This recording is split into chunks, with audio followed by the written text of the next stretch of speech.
And now, without further ado, I want to introduce our speaker tonight, because since he drove all the way down here, Steve Johnson.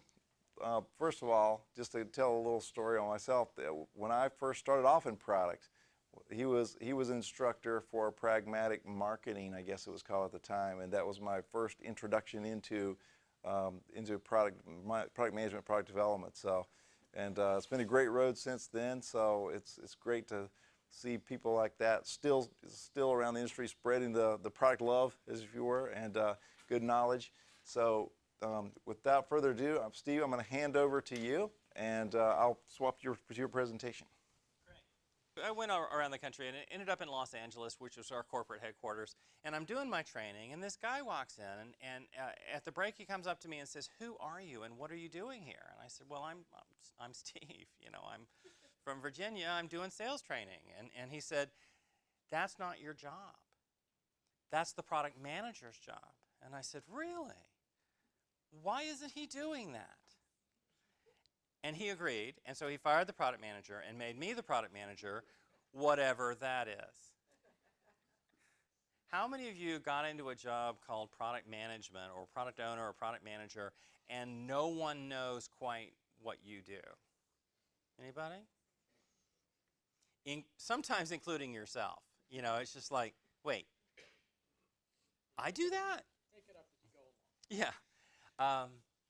And of course, happily, now we have developers documenting what we do.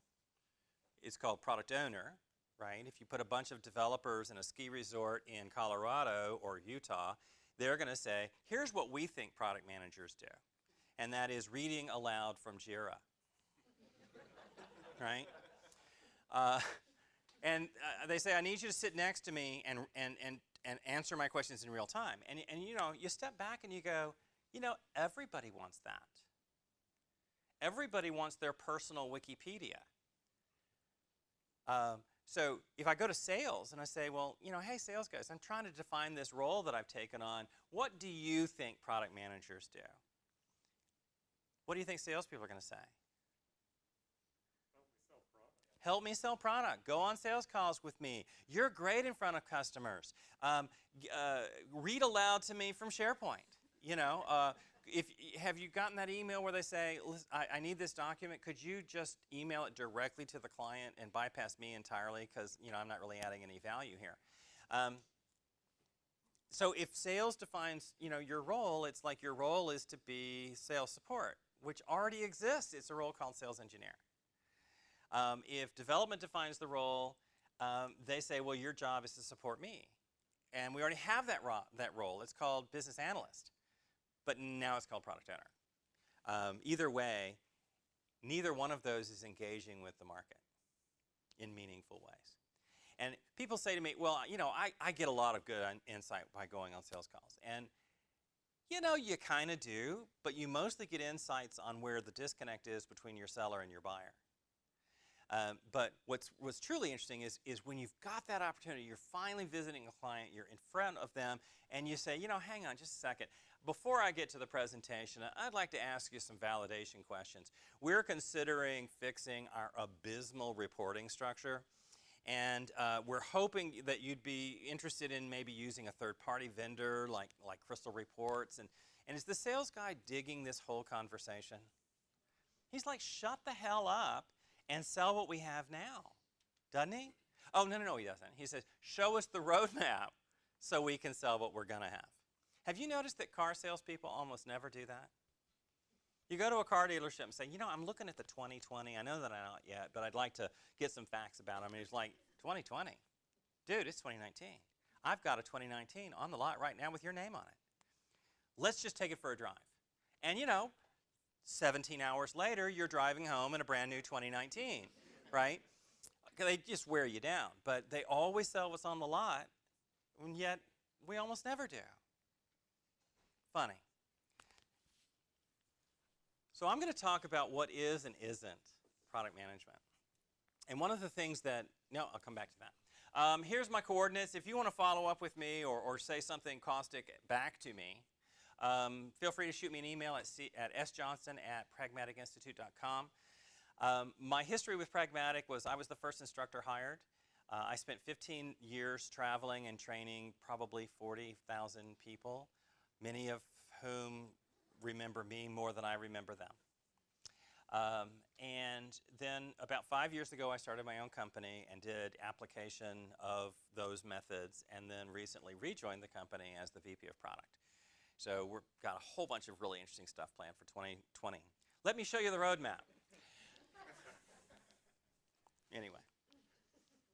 This is what we're known for. For many people, this is the first time they've ever seen a clear definition of the scope of product management. But let me tell you how this thing got created. As I said, I was working as a product manager, and the truth is, in retrospect, what I was really doing was being a product marketer. Right? Sales tools, sales enablement, go-to-market. And I was working with a brilliant guy, Jim Butler. He was the technical guy. I came out of sales and marketing, so I was fluffy. Right? He came out of development and support, so he was nerdy. And between us, we were a good person. Right? But what was happening was we had this divorced parent problem. People would go to him, and if they didn't like the answer, they'd come to me. And I'd say, oh, I love you. Of course you can have whatever it is you asked for. You know, here's a copy of the roadmap in PowerPoint version, so you could just modify whatever you want. It'd be great, you know. And they're like, well, Jim will only let us have it in PDF. And I'm like, I don't understand that. No, I understand it now. Don't ever distribute anything that you can be written on. So anyway, where was I going? So one day, our boss sat us down and said, okay, you guys are stepping on each other. We've got things falling through the crack because nobody's looking at them. And then we have you guys duplicating effort in so many areas. Let's do this. Let's write down everything you think you are doing or should be. And in fact, I want you to take 3 minutes right now, if you've got a piece of paper. Nobody does. On your phone, write down just, 5 or 6 things that you think are the really important parts of your job, whether you're doing them or not. Okay, just make a couple of notes. What should you be doing? What are you doing? 5 or 6 things.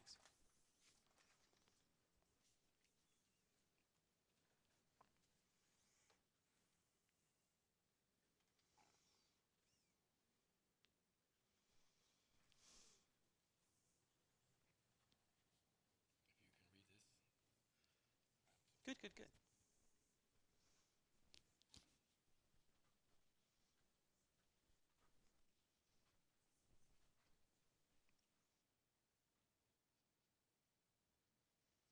I see some of you have it in your head.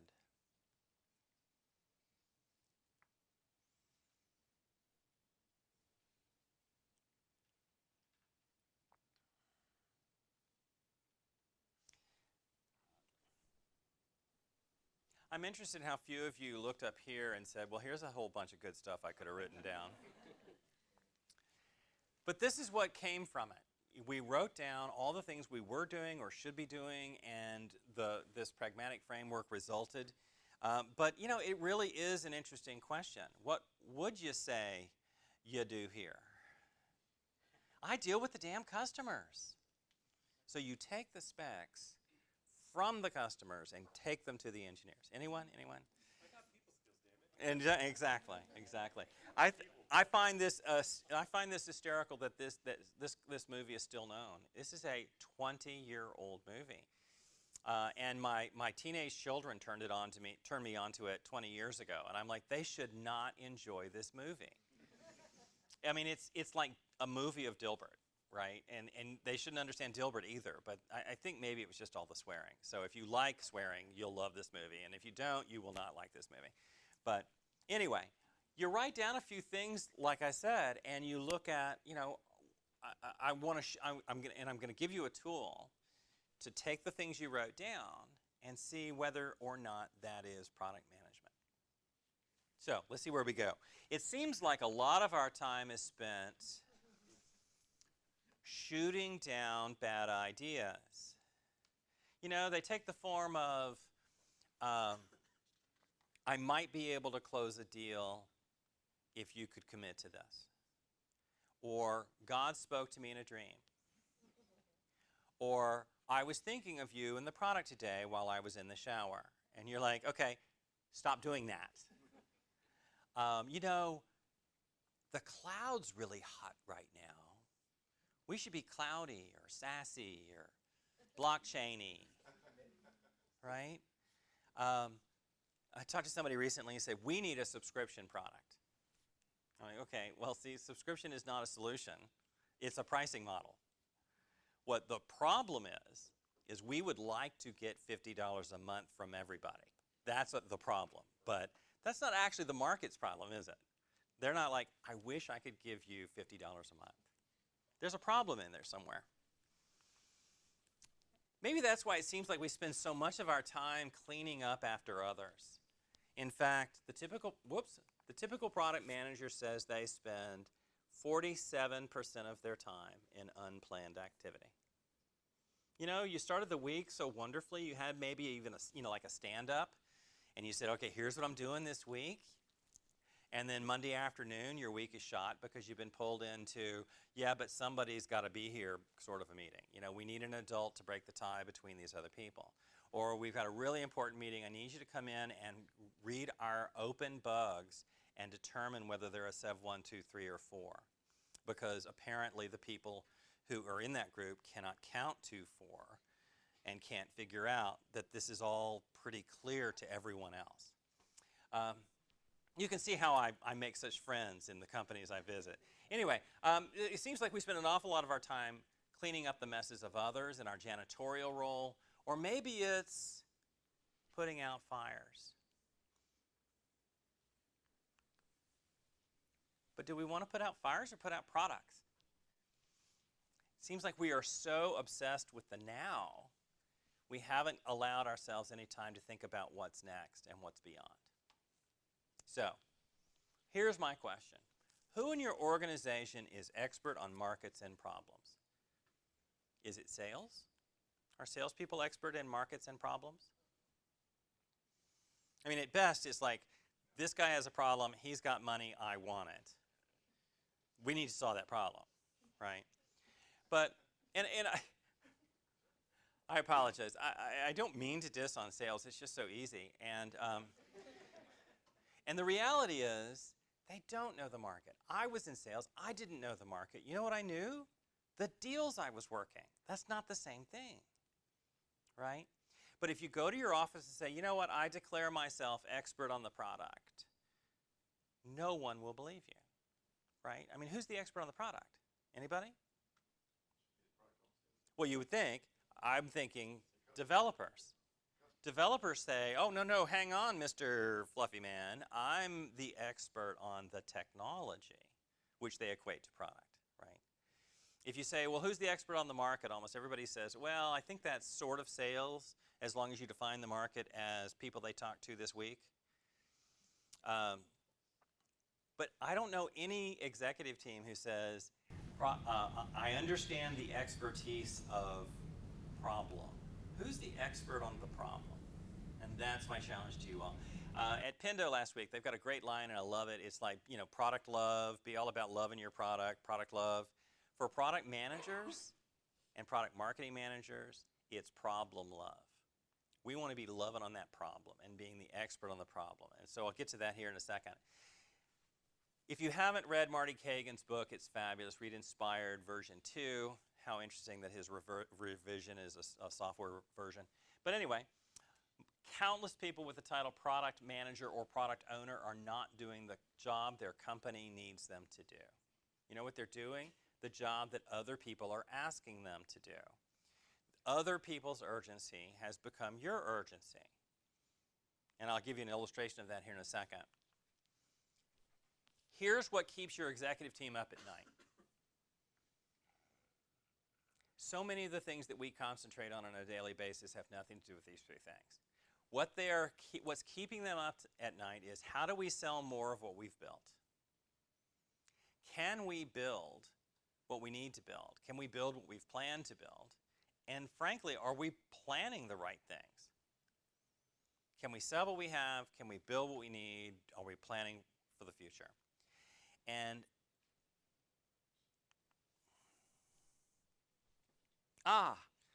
this is not my art. That's a CEO. did you catch that? I'm like, what is Tom Cruise doing on my slide? Oh wait, that's not Tom Cruise. It's the guy from The Office who's now an action hero. It's not him either. Doesn't matter. Okay. So, wait. So, if you have okay. A lot of people say, just like the CEO worries about the business, that product managers or product owners are the CEO of the product. And I love that metaphor. Except, darn it, I can't fire anyone. And you can't kill them either. I mean, you can chase them around the parking lot in your car, but not really be threatening, right? I mean, it's not like we really have the authority. We have to have persuasion. And of course, the good news is the really good presidents also are persuaders rather than mandators. But I digress. I'm coming awfully close to a thing I shouldn't be talking about. I prefer this metaphor. As product manager or product owner, you're the orchestra leader. You don't play the instruments. And if the trumpet player can't play his solo, we do not go over and play the solo for him. The trumpet player is assumed to be qualified in his job. If the lead violin player is playing too quietly, we say, give us a little more volume. And we say, hey, trombones, cool it a little bit, right? So we try to balance things. But mostly, our job is to keep it syncopated, to get everybody working together from the same sheet of music with the same rhythm. So often, I think that in our janitorial role or our firefighter role, we find ourselves doing other people's work and not doing our own. So if you ever went to a concert and the orchestra leader decided to play trumpet, who would wave the little baton, right? It's kind of like your goalie should never be your number one scorer in whatever sport you choose to have a goal in. Okay. And I think this metaphor works for me because otherwise we have all these departments or all these parts of the orchestra playing their own thing, you know? And in our reality, right, it's like somebody's doing a business plan and somebody else is doing positioning. UX is doing the user persona and marketing's doing the buyer persona. And then somebody who's got the tail end of the whole thing, I think that's an accident, is doing the launch plan. And then, you know, the product owner's doing product stories, having never met a customer. We all have the problem of the three blind men and the elephant, right? Three blind men walk up to an elephant. They each feel part of the elephant and each think it's a different thing. One of them says, no, it's a wall. And somebody says, no, it's a snake. And somebody else says, no, it's a tree. I mean, it all has to do with this little piece that you're able to see. We need somebody looking at the whole elephant. Making sure everybody's rhythms are aligned. And we're going to be delivering that information in different ways to different parts of the organization. We're going to deliver business artifacts to our leadership. And you know what? They're going to say, oh, here's some things I'd like to see more of or less of. Or, you know, gosh, we're having an equity event that we need to work around. I mean, it's bidirectional. They're giving us feedback on this. Likewise, in working with development, we say, okay, let's start with who uses our product. And if you don't start there, do you know who developers program for? Or themselves or their mother. It's either for me or my mother. And so you say, why did you put this on here? Well, I think if my mom was using this ERP system, she would definitely, want that. So we give them a user persona, and here's a thought. Maybe our stories should not be user stories in a arcane, formulaic phrase, but should actually be stories about people using our product or people whose problems are solved by our product. I love stories to be stories. We also give them maybe priorities. Here's my laundry list of everything I want, which is far beyond your capacity. It's continuously prioritized. If you have any free time, come see me. I've got more for you. Instead of saying, here's everything I want, give me all of it, and then, let's wait for a year and a half. Anyway, I went too far there. Product manager, also in a small organization, the product manager is responsible for these artifacts in working with marketing. It's a big job, and to make it worse, titles are a mess. Because I've been saying product manager, and some of you have been going, I think he means product owner. But some of you have been going, I think that's product marketing. Yeah, even within a single company. You talk to one person and say, what is product management? And they say, oh, it's this, this, and this, and this. You walk to the very next cubicle and say, what is product management? And they say, no, no, no, no, that guy's wrong. What it is this, and this, and this. Titles are a mess. Product management is clearly defined and understood in only 20% of organizations. No wonder your job's difficult. It's bad enough you can't explain it to your mom, but you can't even explain it to your colleagues. So here's a quiz. You've been asked to go on a sales call for a key customer. When should you say yes or no? Well, under what circumstances would you say yes? Intel. Intel on your competitors, because someone on a sales call may be talking to your competitors and you're going to get some gems. Okay, good one. Feedback on your product solution. Feedback on your product solution. Okay. A chance to do a bit of discovery as part of that. That's what we want to happen. It never does, right? Depends on the sales guy, how close you are with the person. Maybe. Okay, I'll give you that. Yeah. But my belief is when you're going on a sales call, your primary job should be to be a sales engineer.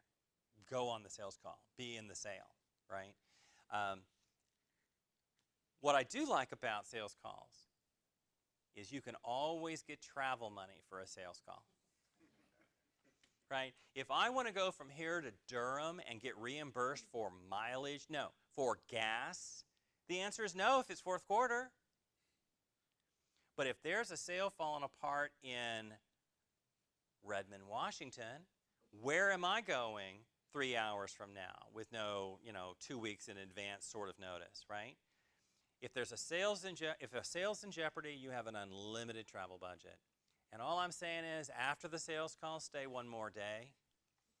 You've already paid all the expenses. But don't come home on the 7 a.m. flight. Stay till 2 or 3 in the afternoon and come home on the late flight, and then go engage with the market. Go see a customer and truly do discovery without a sales guy. Because the sales guy will say, oh, you said one thing, and we may or may not have a product that solves it. Let me sell it to you now, right? You cannot do a presentation without a quote from either Peter Drucker or Steve Jobs, and I may have both. I'm not sure about the Steve Jobs part, but Peter Drucker is the father of modern business. And he says, in a well-run organization, each role has a single orientation. They either support customers, that is, customers one at a time, or they support the market full of customers. So thinking about what you wrote down a moment ago, some of the things that you wrote down are activities that have impact on a market full of customers. Some of the things you wrote down, however, may have been activities related to a single customer. So for instance, if we're a vendor and we write stories, let's say, about all the customers, that's a requirement.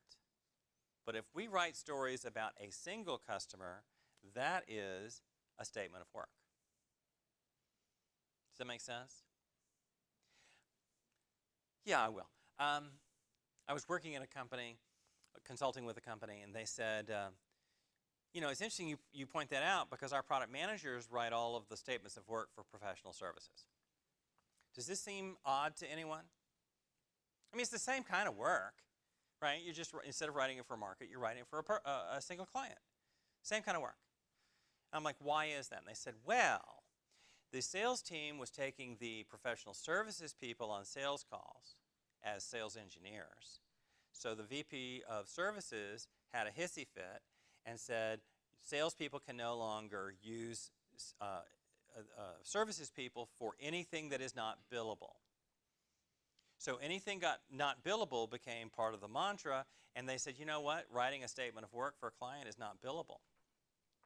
Who's bored? Let's get product managers to do it. We certainly don't want sales to do it, right? So who's left? So suddenly, the garbage can known as product management is taking on not only market requirements, but customer-specific statements of work. Here's another one.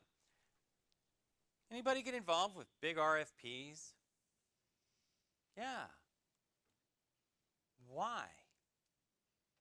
Well, because you know stuff. Yes, I do. I do know stuff. You know how I learned it? I read the freaking manuals. I read stuff. I listen when people talk. I know it's wacky, but I do. Why are we doing it? And I don't know about you. I've done a lot of RFPs where I actually found myself correcting the grammar of the person who preceded me because I'm good at that too. I'm good at many things. I play guitar. I paid my way through college playing guitar in bars. But I am not writing a song for the website. Yeah? Isn't correcting grammar, though, a good way not to get on RFPs in the future? Not correcting grammar is a good way to not do RFPs in the future. Don't you think? Oh, I don't know. The last time I corrected grammar, that was the last time they wanted me in the. Oh, I see. Teach us how you did that. Okay. That would be a good meetup topic. You know, like I was thinking you could go all, illiterate on them, but that's a good call. Okay, anyway. But I don't mind helping out. That's the thing. I don't mind helping out. I'm nice. I keep telling myself. I don't mind helping out on a single RFP once in a while, but when it becomes your job, then you're in sales. We can try to help by writing a frequently asked questions database. Now we've got a systematic way of addressing this issue by solving them for every RFP, not for a single RFP. Does that make sense?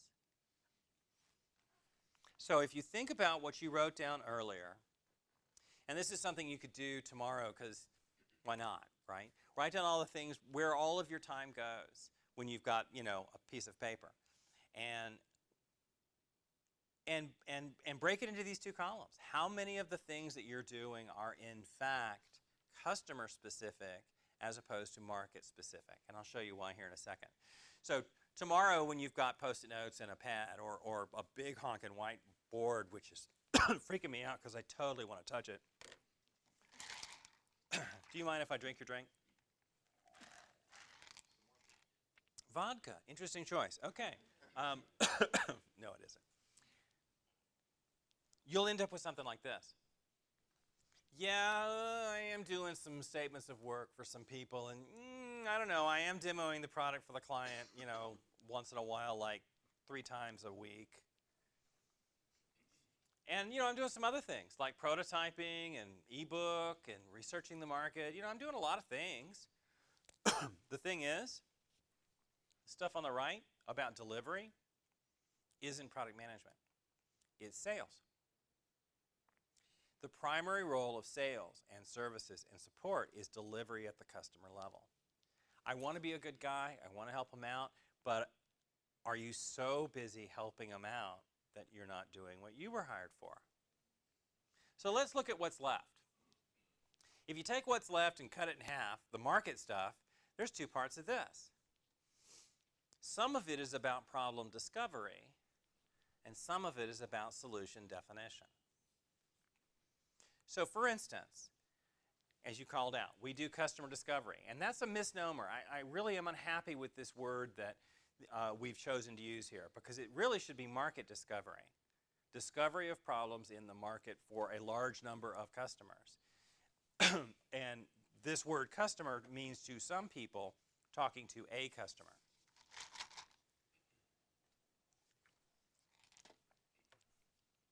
And from that experience, what you'll do is you'll write some stories or some requirements, and then we'll do some prototyping, and then we'll build some features, right?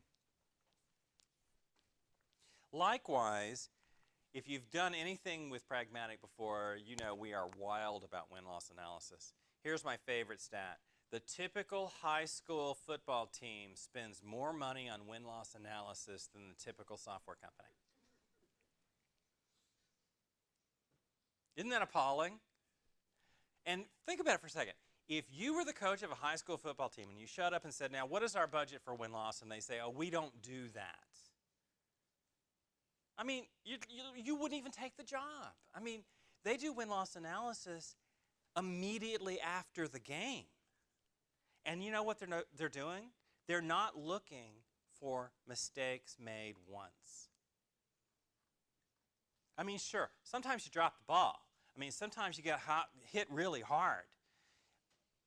But if you're always tackled from that side time and time again, then we've got a training problem, right? Why are we not spending more time? Thank you. This is vodka then. Okay. Actually, wouldn't have been funny if it actually was, because that would make me surly and funny. Okay, here we go. So we love win-loss analysis. We think it's super duper. And from win-loss analysis, you may find yourself going, you know what? The sales team or the marketing team failed to convey this critical thing that customers needed to know. From that, we've identified a problem in the market that we're going to solve with a frequently asked questions database. Or I'll do another one. We're doing win-loss analysis. We're looking at it, and a number of people keep saying, I did not understand some fundamental coolness about your product. And you go, man, the sales guy did not explain how we implemented our own blockchain at the subliminal level in a transmordial way. I mean, come on. Yeah, come on. I mean, of course, half the stuff I just said was nonsense, but that's what it sounds like to the sales guys. Half the stuff we expect them to know, they can't possibly know. So why don't we do this? Why don't we put the CTO in front of a camera to tell our story about technology? So as a product manager, I do my win-loss analysis. I sit down with my marketing team and say, the sales team keeps stumbling on this. I was thinking a database, and they go, no, let's do a video. No, let's do some other thing, you know, an ebook, a white paper, a thing. You know, let's do a program around this problem that you're trying to solve, which shifts my perspective in such an amazing way. I now think of marketing as a development organization that I take requirements to, problems to be solved. So if you look at what's left, so you wrote down all these things, you had some things that you kind of set aside because they were sales. Let's put those on the problem column and the solution column and see what ends up, because you know what? Prototyping and ebook content are primarily about solutioning, which is not product management. That is development and marketing. Product's way over here somewhere. The primary role for product in the 21st century is to be the expert on the problem. Understanding the market, understanding the competitive landscape, understanding the problems that our customers have, and then articulating them to one of these two internal agencies. We either take our stories to development to build into features, or we take our stories to marketing to build into campaigns or programs. What do you think? Are you freaking out? Who in your organization is the expert on problems? And here's the big deal. I love helping people. I'm good at many things. I like going on sales calls, and I'm good at them. I like writing RFPs because I'm twisted. I enjoy this work, but you know what? I came up through those ranks. I've done that thing. I was asked to do something else. I was asked to do this, not this. We've got people who do that. And I want to help out a little, but if I have to help out all the time, then I might as well transfer into that department. So don't think of these as walls between departments, but at least think of them as curbs. Something you have to step over to get into the next department. Because when we spend time supporting over others, we fail at what we were hired to do. We were hired for a different reason. not to be support for everyone else, but really, if you think of it, to be support for the executive team. Their eyes and ears, so that we build products that people want to buy. So maybe we should be problem managers instead of product managers.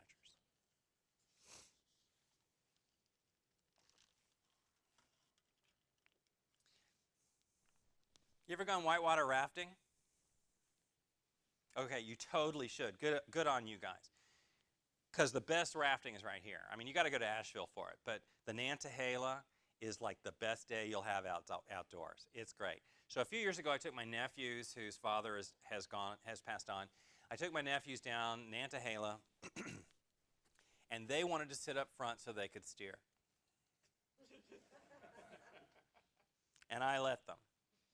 And I sat in the back next to the guide, and we were just messing with my nephews all the way down the river. It was great. And, you know, Russ is like, I want to go over there, and he's paddling as hard as he can that way. And Jeff is like, no, I want to go over there, and he's paddling as hard as he can that way. And the guide and I are just in the back. The guy goes, watch this, you know, suddenly we're going that way, and Russ is, I'm winning, you know. And then he goes over that way, and Jeff is like, no, I'm winning. And we got to the end of the river. And, oh, it was such a glorious day. I mean, it really was. And the kids got out of the boat. They could barely move. They were exhausted. And I'm like, hey, who wants to do something now? Let's do some rock climbing. You know, let's walk up the mountain. Let's walk all the way home. You know, I mean, whatever. And I was so energized, and they were so exhausted because they'd been fighting the river and, more importantly, fighting the guide the whole way, like sales and development often do in your organization. We've got a direction. We've got a strategy. We have a roadmap. Don't fight it. And besides, I've been down this river before.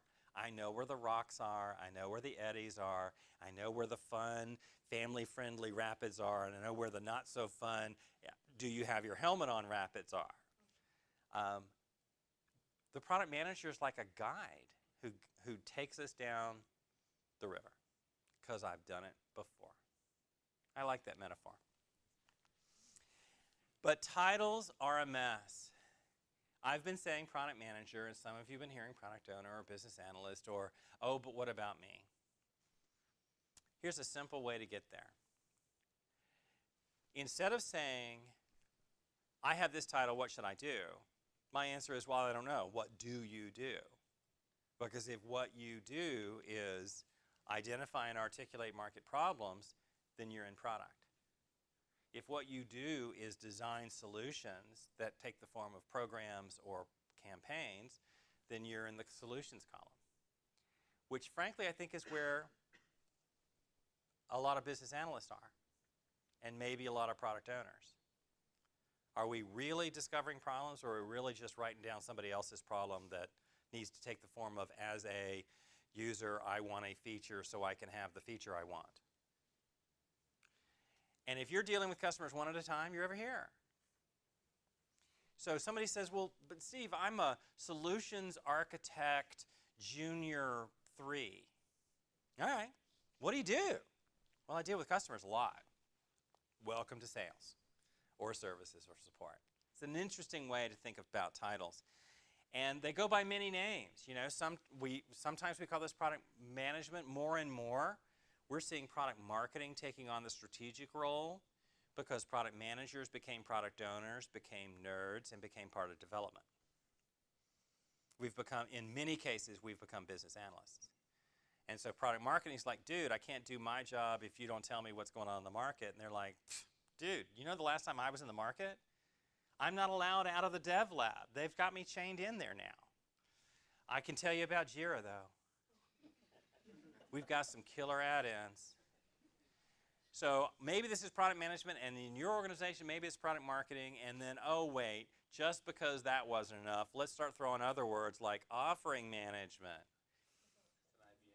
Yeah, IBM. Yeah, apparently IBM hired a firm to tell them, and they said, well, we don't like the word product, so let's call it offering, which is weird because offerings are typically the packaging for a single client, but not at IBM. Or solutions. I'm sorry? Or sacrifice. Oh, yeah, yeah. A better example. Or, solutions management, which bothers me a little bit because, I've already labeled this in a big, big way, solutions over there. So here's a couple of interesting ways of thinking of it.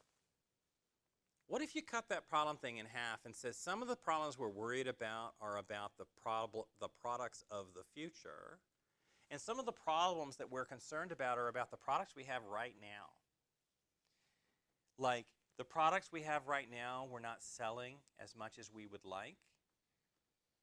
So maybe product marketing is about problems for the products we have now, and product management is about problems for the products of the future. Oh, but wait, we've grown large. There's so many of us now. We've got product owners. Where do they fit? I don't know. What do they do? Do they read aloud from Jira? Do they actually are they really the true Scrum Master because we didn't fund that position?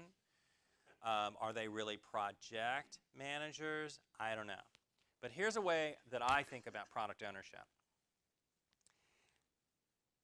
We have products that we have right now, the feature set we have now, where it's not changing, right? It's the features we have now. We have the features we're building for delivery next.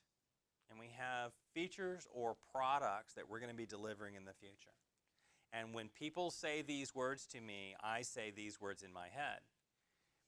Future is about product strategy. That is a role here. What's next is really product planning. The products we have now, we are focused on the growth of those products. How do we increase those things? And the most common titles I have in my head for those are these: product manager, product owner, product marketing manager.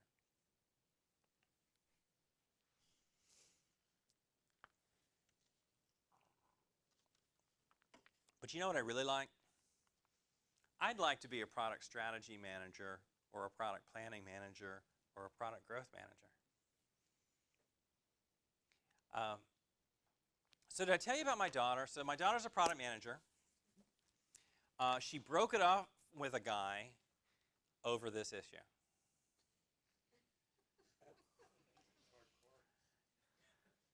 Oh, you don't mess with product management in my house. So here's the issue. Her boyfriend, no, she was a user of her boyfriend's product. It was a web conferencing tool.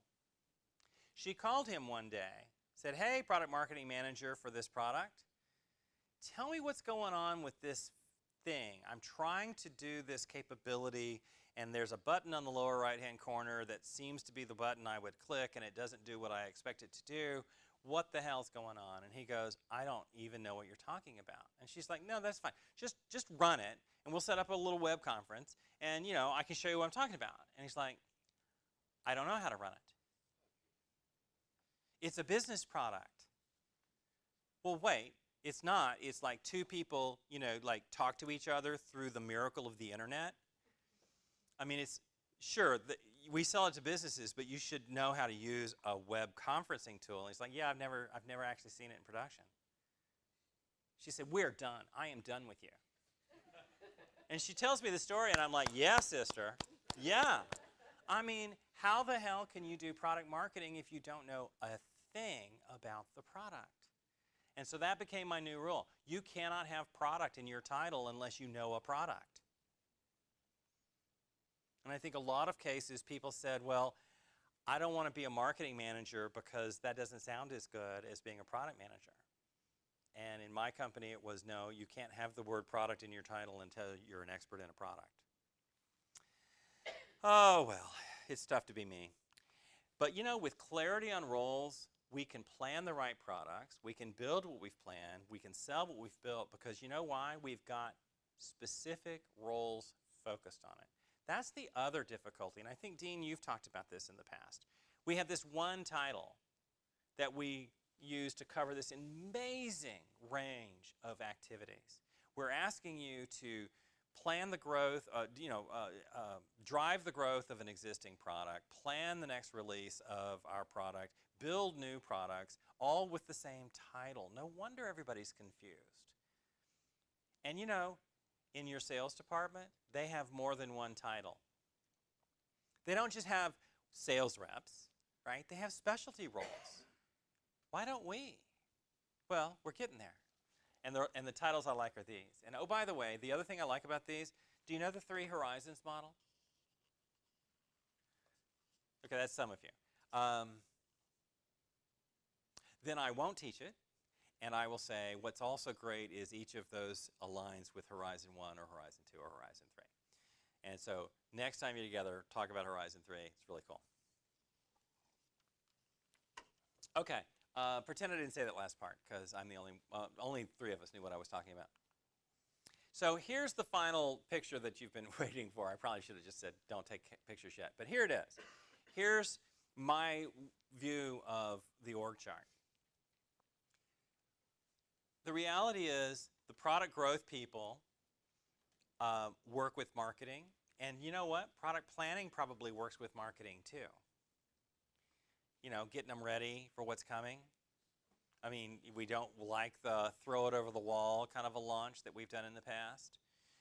Product planning works probably with product strategy and works a little bit with development. All these people kind of work near one another.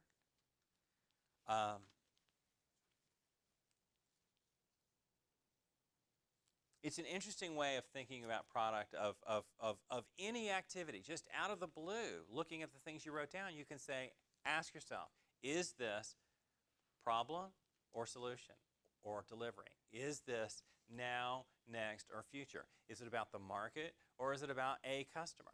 It's a really quick way to say this, you know, this isn't my gig. For instance, I may have said this earlier, I love prototyping. It's fun. It's also not product management. We have problems we found in the market. We write them in a story. We communicate that with our dev team, and our designer designs a prototype. Now, maybe it's just a piece of paper and a Sharpie. That's cool. You know why we're doing it? Because we don't have any designers in development. And we suck at it less than developers do. That doesn't make it product strategy or product planning. It means we're filling in for an understaffed position. Let me tell you, if you've seen good UX work, trust me, you cannot do that. Just think of a simple version. Think of the slides that you made for the last conference you went to, but you were smart and you ran it by your PowerPoint guy or girl, and she came back and said, here's what I did with your slides, and you're like, holy moly, is that the same deck? I know all the words are the same, but where did all this graphic and art come from? And it's amazing what skilled people can do. And I'm pretty good at it, but I'm not skilled.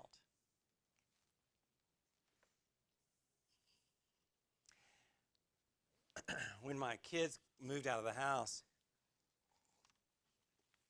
I learned when life begins, when the kids leave the house. Empty nester is wonderful. And I decided to give my wife a project because I was traveling a lot. So we bought a new house. And what I tried to do was get her to buy a house in Raleigh. But what we did is we bought a house 10 miles further away from our existing house in the same year that everyone else did exactly the same. So all the traffic in DC moved with us to our new house.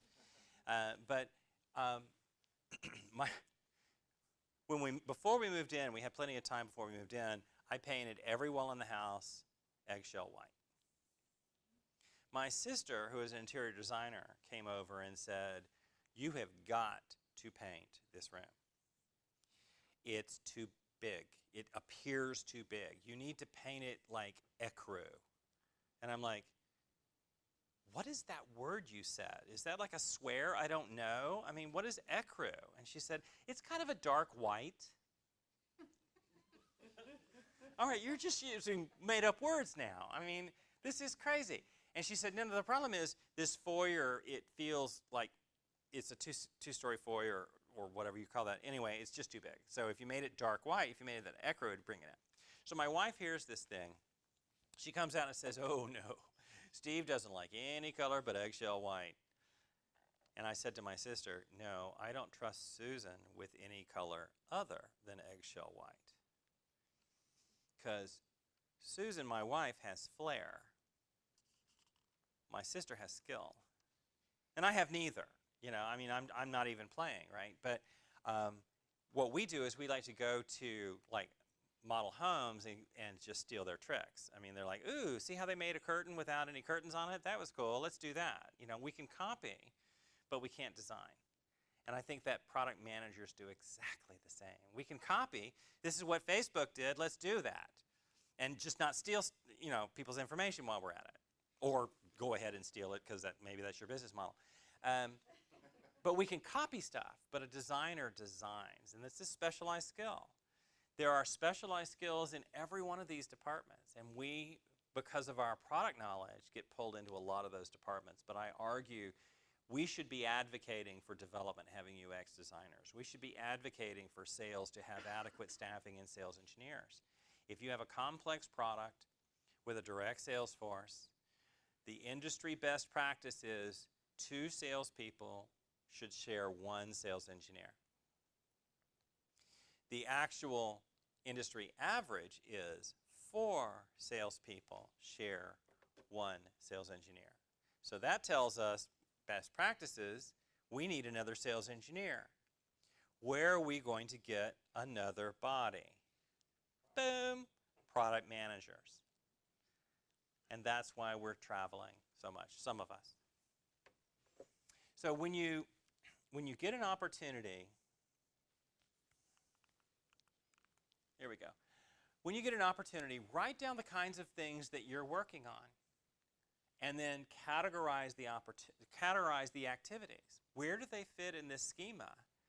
And you will see what percentage of your time you spend in product versus development versus marketing or versus sales. And I think what most people find is 30 to 50% of their time is spent in sales or in development, depending on where you are. I think the closer you are to Silicon Valley, the more your founders or your organization is following the practices of Silicon Valley, the more likely that 47% of your time is spent in development. For companies who came out of, like, Boston, they tend to be very sales-driven. So we'll be spending 47% of our time supporting sales. And maybe if you've got both cultures in your company, you're spending 47% with development and 47% with sales, and spending what's left? 6% of your time doing the thing you were hired for.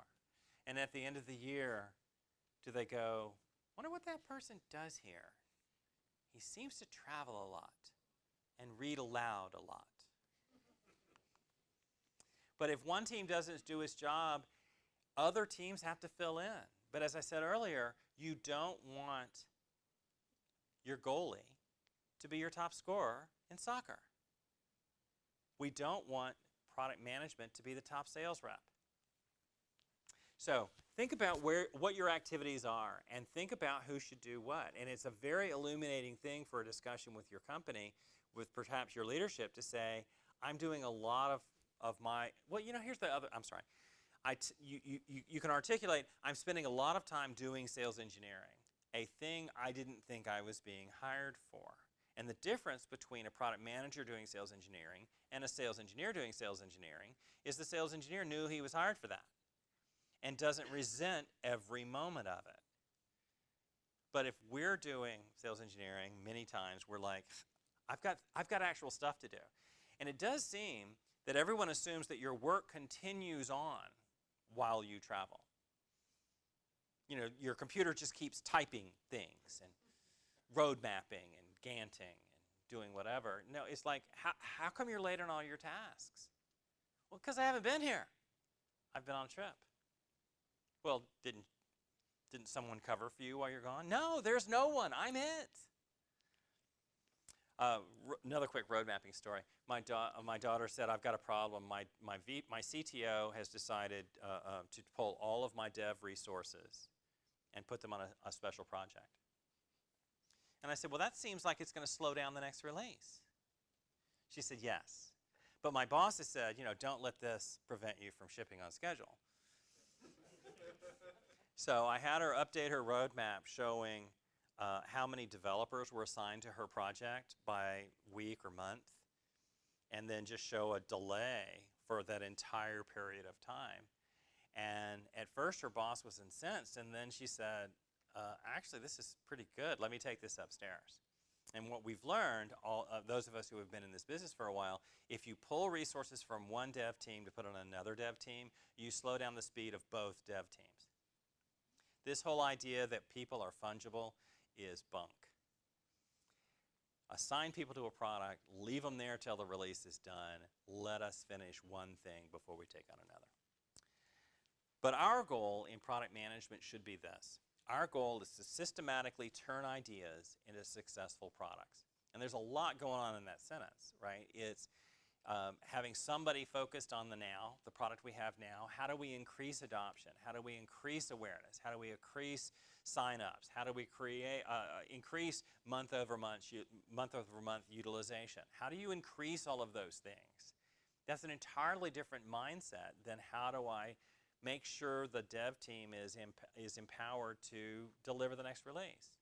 The number one failure in Agile, I'm told, in Scrum specifically, is that the product owner is not available when the developers have questions, or they don't have the next list of things to work on because the product owners have been doing the other job called product manager. A few years ago, yeah.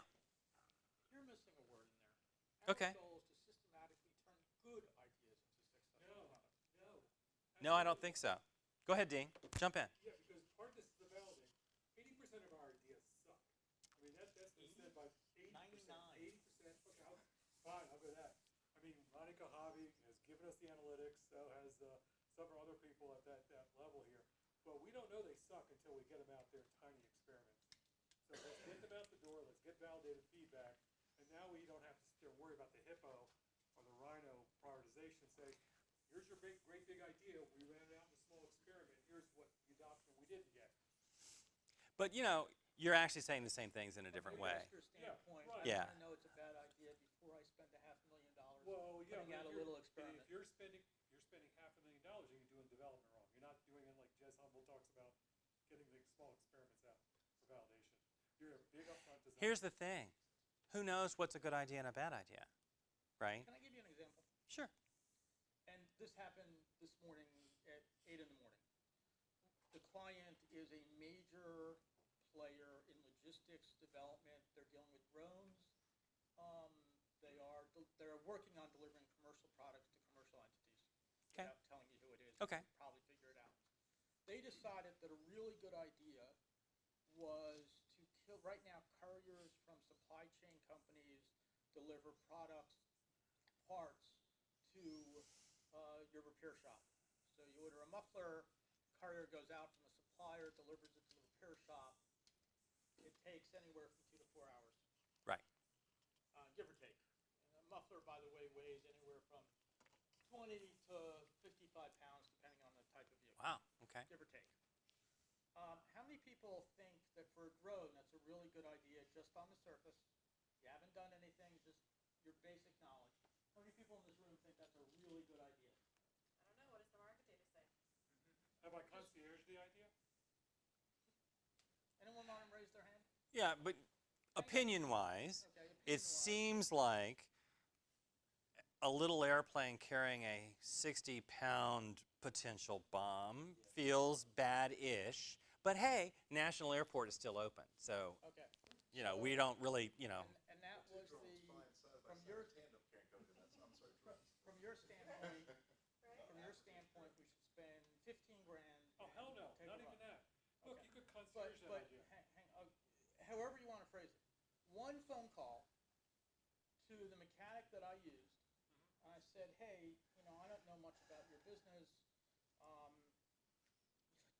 Tell me if we should let this guy run on this for a while.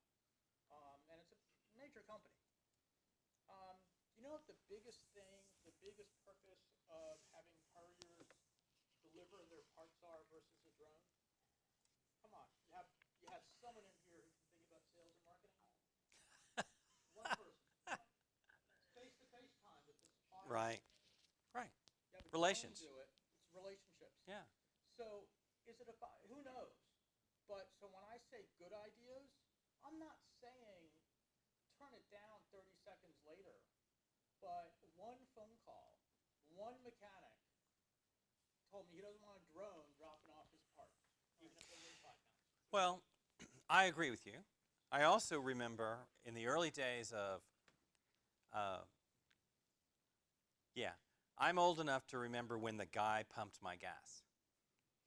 And there was a famous meeting years ago of a bunch of auto executives talking about self-serve gas as a way we could save money to the consumer, and people are going to love it. And every single exec in that meeting said, I'm never going to pump my own gas, and my wife is never going to pump her own gas. That's a terrible idea. Well, that's a very limited perspective of the 1%, right? But let me embrace your idea. Using techniques that Dean talks about, using techniques you're talking about of love, don't just don't smoke your own brochures, right? Validate as quickly as possible. Here's an idea, it seems kind of dumb to me. Like, what if I was able to get people to buy stuff on our website with no confirmation at all? Everybody in the building said that was a bad idea until Bezos made them do it. The developers couldn't handle it. You cannot possibly do one click. You have to confirm. You put up a dialogue that says, okay. I mean, what if you didn't do that? And they're like, what do you mean don't do that? We've always done that. God always did that. I mean, from the beginning of the evolution of time, we've always done that. Well, no, apparently not. And we all got used to saying, well, hey, I'll just one click this, and it'll just magically show up in my house.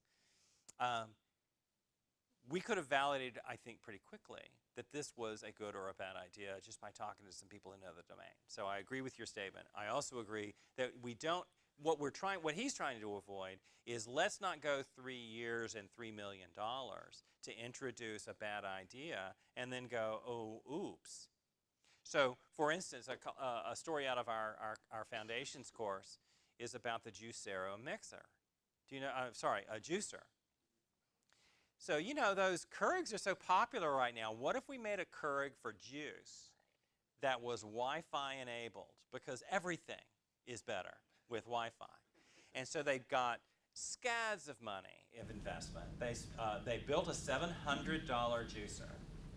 And the Wi-Fi capability was so it could check to make sure the juice packets you bought were fresh.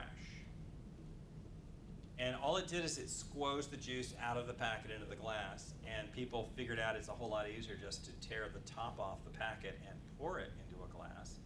And they spent millions of investor money on this idea that everybody in the company thought was a great idea, but they waited way too long to validate it in the market. At the end of the day, you're both right. Validate it in the market by talking to a domain expert, by talking to a rational other person. But we have all, I think, worked in companies where God spoke to me in a dream turned into a business plan. And you're like, how many people need this? And like, so far I've met 0, but Hippo, you've got some good ideas. Yes, sir. Part of it is to test your ideas at scale. In your case, you might see a situation where some very high value part is probably the size of a nickel or a quarter.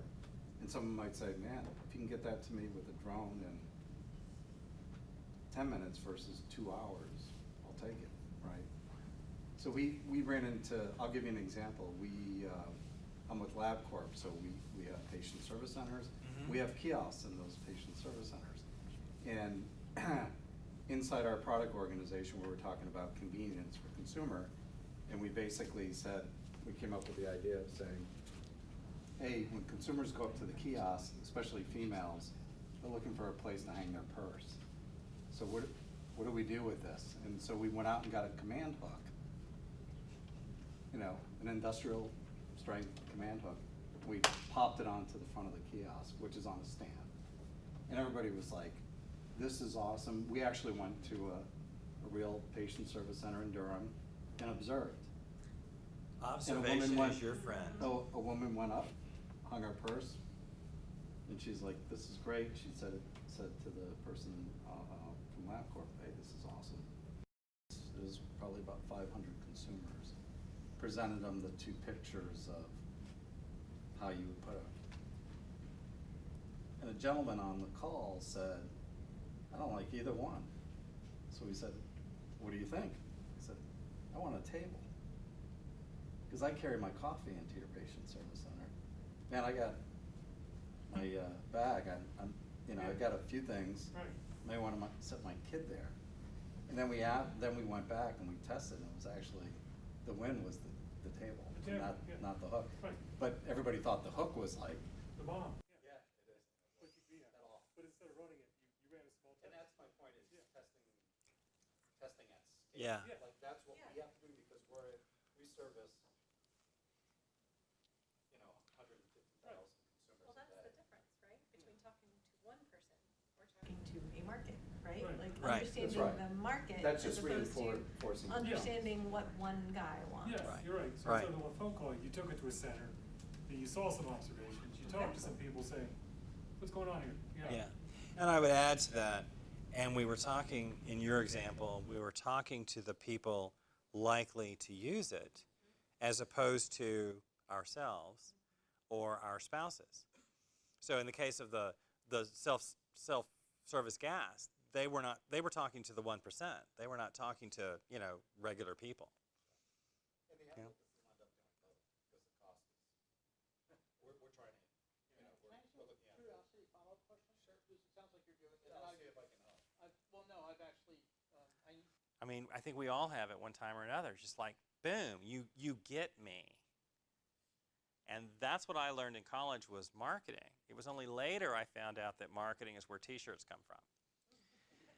So understand a market, identify their problems, empower the teams you work with, and you'll be doing 21st century product management. I have run 2 minutes over my schedule. I'm sorry. So, but we've got room for a little bit more. Let's socialize and Q&A and ask some questions. But thanks for letting me come down and chat with you.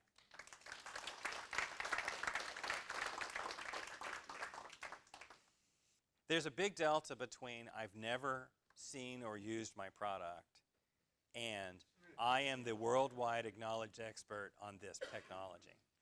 I definitely want them to be somewhere in the middle of that, the dichotomy. But yeah, I mean, if I had to choose between a product expert and a market expert, I would choose a market expert for most of what we need to do in terms of understanding problems in the market. I have a strong favor for domain expertise, market expertise, and simple experience. And I think that's a nice way of wrapping up, in fact. I frequently get called from people who are hiring and are searching for what I've taken to calling purple squirrels. The purple squirrel basically is ready to hit the ground running. They already have decades of experience in everything. But they typically say, I want them to live within 10 miles of my corporate headquarters. I want them to already be an expert on product. I want them to be expert in our industry. And I want them to be expert in the job. So the ideal candidate would be the VP of product of my competitor. And cheap. And the squirrel part is, and we'll work for peanuts. I have a friend who's a recruiter up in Philadelphia, and we talk a lot. And she's adopted this purple squirrel terminology. And she gets on the phone with recruiters, hiring managers, and they say, I want this and this and this. She heard one the other day that I particularly liked. They wanted 15 years experience in social media. How old is Twitter? Anybody? I'm thinking it was 2009 or 2007. It was 2009? Facebook is about 15 years. I'm sorry? Facebook is 15, 16 years old. I mean, if you went to Harvard, you had it 15 Yeah, years that ago. is true. That is true. And you know, I'm like, sign me up. I've been blogging since the early 2000s. So, I've got more social media than most, but then I'm also not willing to work for that amount of money. Right? Anyway. That leads, so that'll be my wrap up. This chart is a really handy way to talk to candidates or talk to potential employers. What do you mean when you say product manager? Or what do you mean when you say product owner? Circle the boxes up here that I will be responsible for. And they say, oh yeah, supporting the channels and standing in the booth at Nerd World and creating sales tools. That's the primary part of your job. And you're like, wow, I don't want to be a sales engineer, thank you. Right? Or they say, we want you to do these 3 boxes. And you're like, okay, well, that's a pretty narrow role of product owner or business analyst. Or we want you to do, portfolio strategy and win-loss analysis and pricing. You're like, whoa, this is getting pretty interesting. Or for some of you, you're like, ugh, I hate that stuff. So it's a really handy way to have a conversation that's grounded in more than, how you look and how you talk and the falsehoods in your resume. I know I'm supposed to wrap up, so I will wrap up. Again, I thank you for listening to me, and I'm going to hang here for a while, and then I'm going to drive home to Gainesville, Virginia. Off I go. Thank you.